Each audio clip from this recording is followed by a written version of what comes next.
myself in this swimsuit walking down the beach with all the guys kind of looking at me, and their wives slapping them or something for looking at me. You need to start painting a picture in their mind of what that is going to, how they're going to feel, how it's going to look like in their mind when this actually occurs, when they get the result that you're telling them that they're going to be able to get. It's very important that you use words that describes a picture, and it starts beginning to create pictures in their mind. And you're going to be able to start doing that by using the benefits. Never sit there and never worry about features. You need to have the benefits of those features. And we talk about those a little bit later, but really, to create desire, you've got to start getting that person, allowing themselves to create a picture of what you're talking about and the results that you're telling them they can get. Action. You need to solicit action. What do you want the reader to do next? Once you get them completely down the sales page, you've got to get them to take action. If you do not, all is lost. It was in vain that you even got them there in the first place and made them read all down your sales page if you're not going to ask them to take some kind of action. You've worked hard so far. You've gotten their attention. You've hooked their interest. You've created desire. Doesn't it just make sense? Isn't it appropriate to ask for action at this point? A lot of people just assume that they're going to read your whole page and just assume that they're supposed to take action. Well, in their mind, they're realizing that they need to take action, but if you don't clearly display it for them, they're not going to understand exactly what you want them to do. Don't presume that your reader knows what to do next. The PS is one component of a letter that almost always gets read. Use your PS, which is at the end of your sales copy or your end of your emails. A lot of times you'll see emails or sales copy, they all usually have a PS at them. A lot of people will read that. One of the reasons that is because usually you can find out everything that you need to know if you haven't figured it out in the headline already in the PS of that, because you'll find out a lot of times your guarantees, you'll find out the most compelling benefits that are there, you'll hear the call to action usually, so you basically can get almost everything if somebody's really on top of the PS at the end of their sales copy. Use your PS to emphasize your most compelling benefit or restate your guarantee again, and don't forget the call to action once again. Just because you've given it once or twice already, do not forget to use it in the PS. Here's a call to action example. Let's say we got down to the sales and toward the end of the sales page, and you're getting ready to get them to take action. Basically, you say, now you have to ask yourself, how badly do you really want or need your sales copy to convert? Well, in their mind, they start coming up with the answer to that. Tell them the add to cart button is directly below. You're telling them where to look at this point. You're not, making them go search for it. You're telling them it's right directly below where you're at right now. Now you're going to tell them what action to take. Click it right now before someone else takes your spot and this amazing offer shuts down for good. Now you're also putting a little bit of fear into them at this point that they could possibly lose out if they do not take action at this point.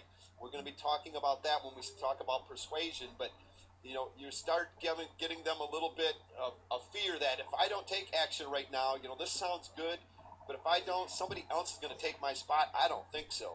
People do not like to lose out on things. And then you're going to basically tell them what to expect once they do take the call to action. You need to make everything very specific. It says, thank you for your time. We'll see you on the inside with instant access to the Home Run Copywriters course. You're telling them they're going to get instant access to the course as soon as they click on that. One of the things that I want you to really pay attention to is some of the wording that you use in this time. One really important word in that little sentence right there is inside, where I'll see you on the inside. People do not like to be left out. They like to feel that they have the inside information, that they feel, that they're getting over on somebody else that might be missing out. They basically just beat somebody else that you were talking about before. It's, they're going to be an insider now instead of being left on the outside. So just little bitty words are like hot buttons for people, and sometimes it's just changing the wording of your paragraph or your sentence that is really going to make a big difference when it comes to copywriting. We're going to be talking about 6 fundamental questions that your sales letter should answer here really quick. First of all, you need to know who your prospective customers are. If you do not know who your customers are, every detail, as much detail as you possibly can about them, you are not going to be able to write good copy that is going to convert, because you're not going to know what to write to them. You're not going to know what to expect from them. You're not going to know what their problems are. So before writing your sales letter, you must target your customer group.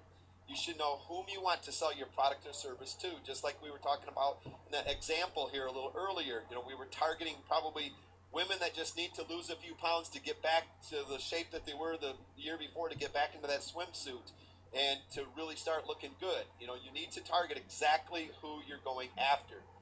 Research. I'm going to say that word again. Research. You should know the following about your audience. You need to know their wants. You need to know their needs. You need to know the desires they have. You may even want to know occupations that they have. You might want to know their ages and even the language that you speak. If you cannot speak the language of your target audience, they're not going to see it as something being relevant, and they're not going to see you as somebody that's really probably an expert in their field, because they're going to look at it as they don't even know who I am, just by the language that you're using. Let's say you were selling golf clubs, designed to play golf, of course, but you wouldn't market it to men in general. There's a lot of men that I know, including myself, that I do not feel the urge to go out and chase a little white ball around after I just hit it. I went out and I like to hit them, but I don't like to go out and chase them around and walk around that golf. I would take that golf thing and turn it into a cow pasture and put some cows or horses or something out there and give it a different purpose. You taper it down to people that actually play the game of golf, and you have to be very specific.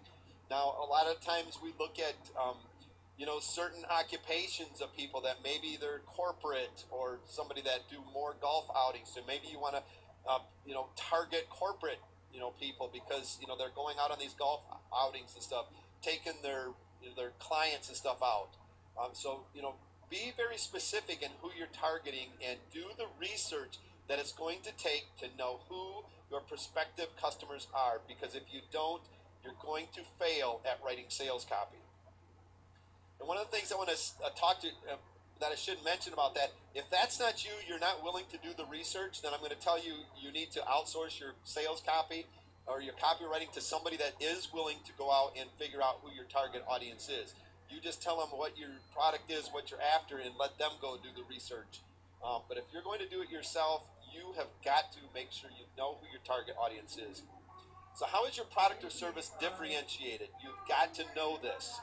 If you do not, you're not going to be able to put it in your copy, and you're not going to be able to convince people that they need to have your product over the top of everybody else that's out there as far as competition. So what makes your product different from your competition? You're going to have to know your product. Have you done a comparative study? So when you're doing your research, you need to do a comparative study on the competition to find out how their products compare to yours. That's the only way you're going to know whether or not your product is different and what makes it different from your competition. Once you know this, you can start putting these differentiations into your sales copy, showing them why they need you instead of taking off and going to find a competition. If there is anything unique about the product in a positive way, don't hide it. Flaunt it to the readers. A lot of people don't feel that they need to flaunt all the positive things. I'm not talking about hyping this thing all up so that it's just unbelievable. I'm talking about if you've got something that is very positive about your product or your service, don't hide it, because that is going to be one of the major selling points, is what makes you different, why they should choose you instead of somebody else right now. And if you've got something that you know is different than anybody else, make sure that you're flaunting it and you're telling everybody exactly what that is. Number 3, why should the prospect have faith in you? Why in the world should somebody buy from you if they are going through your sales copy and they do not even feel like can have any faith in you whatsoever? I'm going to tell you right now, this first sentence that I got up here is something that is you need to pay attention to. Because with all the hype, with all the scams, with all the fake information that's being given through advertising right now, skepticism sets in pretty fast, and it has set in very fast. I want you to even stop and think about all of your buying experiences that you've had and how many of them you feel have been something that was maybe misleading or you did not have a good experience from it. What does that start